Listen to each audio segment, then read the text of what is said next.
যেভাবে বর্বরচিতভাবে স্থলপথে ট্যাঙ্ক হামলা, উপর থেকে বিমান হামলা করে সাধারণ শিশু নারীদেরকে মারা হচ্ছে। প্রায় 65,000-এর মতো শিশু নারী বেসামরিক মানুষকে মুসলমানদেরকে সাহায্য করছে এই ইহুদিবাদী ইসরায়েলি শক্তি। আমরা বলতে চাই, আমরা কি ইসরায়েলের এই নৃশংস হত্যাকে কেউ সাপোর্ট করি? আমরা ফিলিস্তিনি ভাই বোনদের সাথে আছি না নাই? যদি থাকি, আল্লাহ রাব্বুল আলামিন বলতেছে তোমরা কেন ওদের সাথে তোমরা কেন ওখানে যাও না এবং ওখানে জিহাদ করো না? ওই ইহুদি নাসারা জালেম ওদেরকে কেন কতল করো না? তোমাদের কি এখনো বসে থাকার সময় আছে? এখন আর বসে থাকার সময় নাই। কারণ হিন্দুরা আছে, তারা ইসরায়েলের পক্ষে যাবে। আপনারা দেখছেন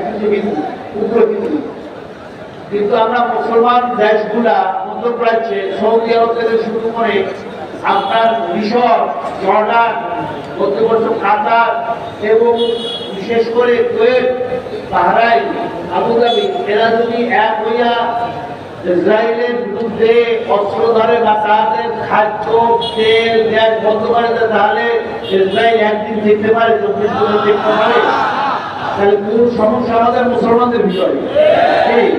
মুসলমানরা মুসলমানদেরকে মারতেছে। এই জন্য ঐক্যবদ্ধ হওয়া দরকার মুসলমানদেরকে। কেন হইতেছে না? কেননা তার স্বার্থের পিছনে, তাদের গতি রক্ষা করার জন্য তারা কিছু বলতেছে না, পাঠিয়েছে। সেহেতু আল্লাহর সাহায্য আসতেছে। ধৈর্য ধারণ করতে করতে ধৈর্যের পাঠ শেষ হয়ে গেছে। এখন আমাদের ডাইরেক্ট মিস্ত্রি ভাইদের সাথে আমাদের কি করতে হবে? তাদের কাজ মিলাইয়ে প্রয়োজনে আমরা সেখানে যুদ্ধে অস্ত্র ধরব ইনশাআল্লাহ, প্রয়োজনে। কেননা তৃতীয় বিশ্বযুদ্ধ সামনে আসতে আছে। যেভাবে চীন, তাইওয়ান, যেভাবে আপনার রাশিয়া এবং চলতেছে, ওখানে ইউক্রেন, তারপরে আপনার একের পর এক মধ্যপ্রাচ্য, এখানে যেমন ইরানের ইব্রাহিম রইসিকে যেভাবে মারা হয়েছে, ইসরায়েল মারছে, স্পষ্ট হেলিকপ্টার ধ্বস করে।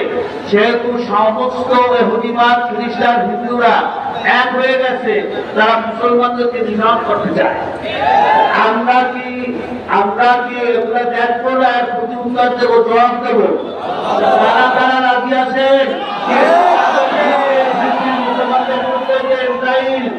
এক হয়ে লড়াই করতেছে, এর বিরুদ্ধে আমরা অস্ত্র ধরতে রাজি আছি। আল্লাহ